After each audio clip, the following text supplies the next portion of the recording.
for লুপৰ মূলনীতিটো হৈছে যে ই আপুনি উল্লেখ কৰা সংখ্যকবাৰ কোডৰ ব্লক এটা পুনৰাবৃত্তি কৰিব মাত্ৰ চৰ্ত এটা ব্যৱহাৰ কৰি নহয় কিন্তু লগতে আৰম্ভণিত প্ৰাৰম্ভণটো আৰু শেষত বৰ্ধিতকৰণটোৰ সৈতে গতিকে আপুনি আপোনাৰ ভেৰিয়েবলটো কিমানবাৰ বৰ্ধিতকৰণ কৰিব বিচাৰে সি নিৰ্ধাৰিত কৰে যে আপোনাৰ ভেৰিয়েবলটো কিমানবাৰ লুপ হ'ব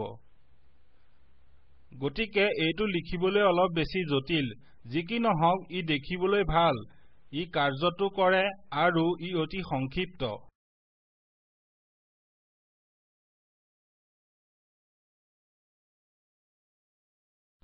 এতিয়া আমি ফৰ লিখিম গতিকে ইয়াত আপুনি কোডটোৰ তিনিটা অংশ আৰু আপোনাৰ ব্লক পালে আৰু এইটোৱে আপোনাৰ প্ৰয়োজন আৰু আপোনাৰ বিষয়বস্তু ইয়াত পাব পাৰে গতিকে মই ইয়াত একো কম আৰু আহক এটা ভেৰিয়েবল নাম নিৰ্মাণ কৰো গতিকে আমি নামক একো কৰিলো ইয়াত আমি নাম ইকুৱেলছ 1 লিখিম ইকুৱেলছ 1 নহয় কাৰণ আমি ভেৰিয়েবল নামটোক মান 1 লৈ স্থাপন কৰিছো তাৰ পাছত আমাৰ এটা চৰ্ত আছে উদাহৰণস্বৰূপে while name is less than or equal to 10 তাৰ পাছত আমাৰ বৰ্ধিত মানসমূহ আছে গতিকে আমি নাম পাম আৰু লুপটো সম্পূৰ্ণ হৈছে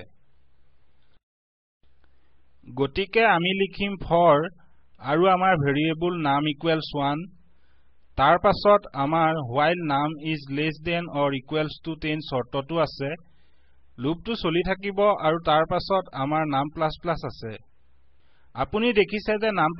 টো তলত দিয়াতকৈ এটো বেছি উপযোগী আৰু আমি এটো ইয়াত ডিক্লেয়াৰ কৰাৰ প্ৰয়োজন নাই ইয়াক এই বন্ধনীৰ ভিতৰত ডিক্লেয়াৰ কৰিব পাৰি ঠিক আছে মই শাৰী অন্তকাৰকটো পাহৰিলো মই ইয়াৰ শেষত এটা শাৰী অন্তকাৰক যোগ কৰিম ৰিফ্ৰেছ আপুনি আগবাঢ়ক আপুনি আপোনাৰ লুপটো 10 বাৰ পালে আৰু ইয়াক এনেধৰণে উল্লেখ কৰা হৈছে যে ই মাত্ৰ তেতিয়াহে লুপ হ'ব